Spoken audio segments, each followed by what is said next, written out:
हाय विक्रम, आज हम देखने जा रहे हैं LeetCode 1155 number of dice rolls with target sum. तो ये क्वेश्चन बिल्कुल सिमिलर है कॉइन चेंज के। तो अगर ये क्वेश्चन सॉल्व करोगे तो ये भी देख लेना, कॉइन चेंज। तो इस क्वेश्चन में हमें क्या बोला है? इस क्वेश्चन में हमें ये बोला है, हमें एन डाइस दी है और उन हर डाइस के पास के फेसेस है और वो है 1 से लेकर के तक। तो हमें बताना है कि नंबर ऑफ वेज हम क्या बोलते टारगेट फाइंड आउट कर सकते हैं। तो एग्जांपल के लिए हम अगर देखें n equal to 1, k equal to 6 और टारगेट इक्वल टू 3। तो इसमें हमें बोल रहे हैं हमारे पास एक डाइस है और हर डाइस में से हम छः चीज़ें निकाल सकते हैं, या तो 1 से लेकर 6 तक आ सकता है, और हमारे पास टारगेट दे रखा है 3। तो 3 हमारा कै कितने मतलब कैसे आ सकता है? तो हमको पता है एक ही डाइस है, तो हमारा बस एक ही प्रोबेबिलिटी बचती है कि जो डाइस पे 3 आ जाए तो हमारा आंसर आ जाएगा। दूसरा एग्जांपल ये है कि n इक्वल टू 2, हमारे पास दो डाइस दे रखे हैं और डाइस में से एक से लेके 6 तक आ सकता है और टारगेट 7 दे रखा है।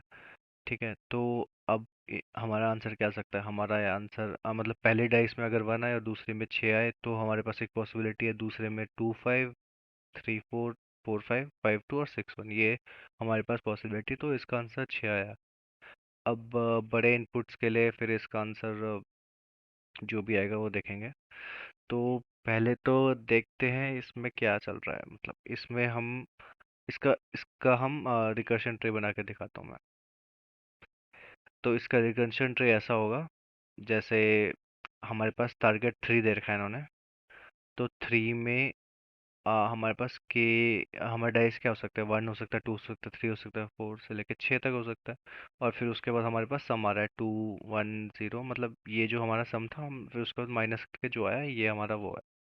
ठीक है, तो हमें पता है यहाँ से हमको क्या चाहिए? हमें तो टारगेट 0 चाहिए। जब भी हमारा टारगेट मिल जाए हमको वो चाहिए। तो एक पॉसिबिलिटी यहाँ पे एक होगी, तो ये हमें ये काउंट करना है कि हमारे पास कितने जीरो आ रहे हैं। तो अगर कोई बड़ा एग्जांपल ले, फॉर एग्जांपल हमारे पास n इक्वल टू 5 है। n इक्वल टू 5 की जगह मैं n इक्वल टू 2 कर देता हूँ। n equal to 2, n equal to 3 कर देते हैं। ठीक है, तो हमारे पास तीन डाइस है और हम उसमें तीन चीज़ें कर सकते हैं। या तो वन, हम हमारे डाइस में ऐसा कर सकते हैं, हम 1 आ सकता है, तो 2 आ सकता है, 3 आ सकता है, और अपने को लाना है 9 लाना है। तो क्या कैसे हो सकता है? तो इसके लिए ये इसके लिए भी एक ही चीज़ होगी। इसके लिए क्या होगा कि हमें हर बार क्या लाना पड़ेगा? हमें पहले डाइस में लाना पड़ेगा 3, फिर दूसरे में भी 3 और तीसरे में भी 3। तो इसकी एक ही पॉसिबिलिटी बनती है ये रही, जिसमें अपने को वो आ जाएगा। अब इसमें एक और चीज़ है, हम फॉर एग्जांपल हमारा टारगेट होता 3 होता, तो 3 कितने तरीके से आ सकता? 3 तो वैसे एक ही तरीके आ सकता है। अगर कोई और एग्जांपल लूँ, अगर मैं 5 लूँ, ठीक है, 5 कैसे कैसे आ सकता है हमारा? तो 5 ऐसे आ सकता है, हम पहले बारी में हमारा 1 आ जाए, फिर दूसरी बारी में 1 आ जाए और तीसरी बारी में 3 आ जाए। दूसरा हो सकता है 1 3 1 आ सकता है। तो मतलब बहुत सारी पॉसिबिलिटी है। और 5 आने का एक और है कि 2 और 3।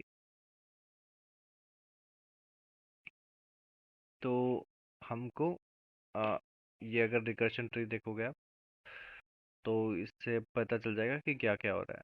तो अब इसका कोड लिखने का ट्राई करते हैं। तो सबसे पहली चीज़, तो अब इसको कोड करने का ट्राई करते हैं। तो इसके कोड में सबसे पहले हम एक हेल्पर फंक्शन बनाते हैं, जिसमें कि हम पास करेंगे हमारा नंबर और हमारा के और अपना टारगेट। तो ये हेल्पर फंक्शन बना दिया। अब हम रिजल्ट बनाएंगे। उसके बाद हमारे पास दो चीज़ें होंगी, देखो। जब हमारा टारगेट ज़ीरो हो जाएगा, हमारा टारगेट यहाँ पे ज़ीरो हो गया ना, तो अ, तो हमें पता है कि एक पॉसिबल वे अपने को मिल गया है।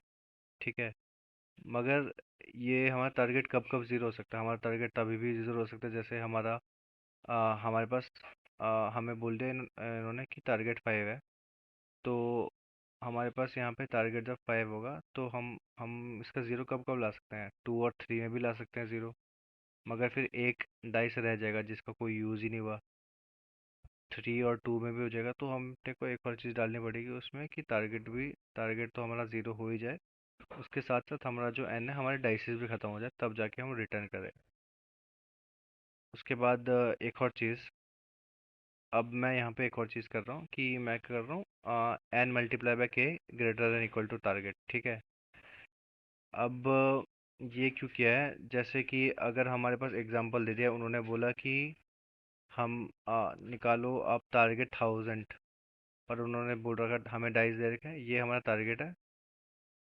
और जो डाइस है हमारा डाइस एन हमारे चलो 500 हो गए, और ये जो के हो गया हमारा सिर्फ वन, उसमें सिर्फ हम वन कर सकते हैं। तो दोनों को मल्टीप्लाई करके अगर टारगेट नहीं आ रहा, टारगेट बड़ा हो रहा है, तो ये पॉसिबल नहीं है, तो डायरेक्टली यहाँ पे रिटर्न जीरो करा दो, विच विल बी रिजल्ट। तो हम डायरेक्टली यहाँ पे रिटर्न जीरो लिख दो या फिर रिटर्न रिजल्ट लिख दो, एक ही बात है, ठीक है।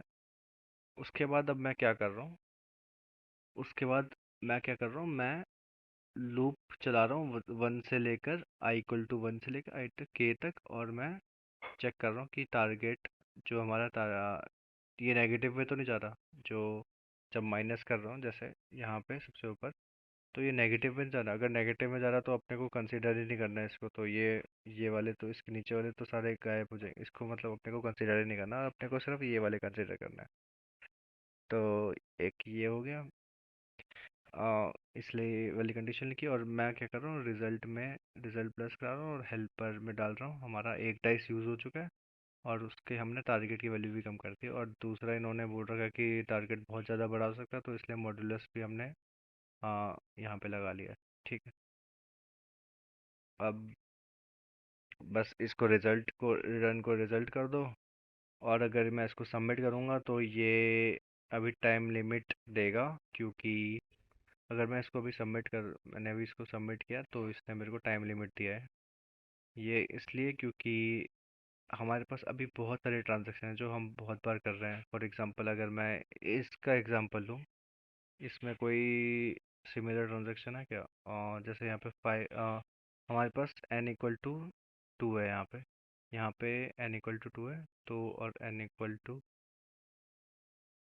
वन पे देखते हैं, चलो एन इक्वल टू वन पे कितने सेम चीज़ें हैं, जैसे यहाँ पे फाइव है और यहाँ पे फाइव है, तो ये फाइव इसने दो तीन बार कंप्यूट किया होगा, और यहाँ पे भी फाइव है, ये भी इसने कंप्यूट किया होगा दो तीन बार। तो ये हमारे पास चीज़ें हैं जिनको हम टीपी की मदद से इसको रिजॉल्व कर सकते हैं, इसकी कॉम्प्लेक्सिटी को कम कर सकते हैं। तो हमें डीपी लगाने के लिए क्या पैरामीटर देखने पड़ते हैं कि कौन कौन से पैरामीटर्स चेंज हो रहे हैं। तो हमारे पास यहाँ पे एन चेंज हो रहा है और हमारा टारगेट चेंज हो रहा है, तो हम क्या लेंगे, हम एक डीपी वेरिएबल लेंगे जिसमें हम एन प्लस वन डालेंगे और टारगेट में टारगेट प्लस वन डालेंगे। उसके बाद मैंने टीपी यहाँ पे डाल दी, और सारी जगह अपडेट कर दिया, और जब अपने को नल नहीं मिले टारगेट इंटीजर पे, तो हम रिटर्न कर देंगे, और उसके बाद यहाँ पे रिटर्न कर देंगे, और इसको जब सबमिट करूँगा तो ये सबमिट भी हो जाएगा, और एफिशिएंटली भी चल रहा है। तो thank you for watching, see you in the next video.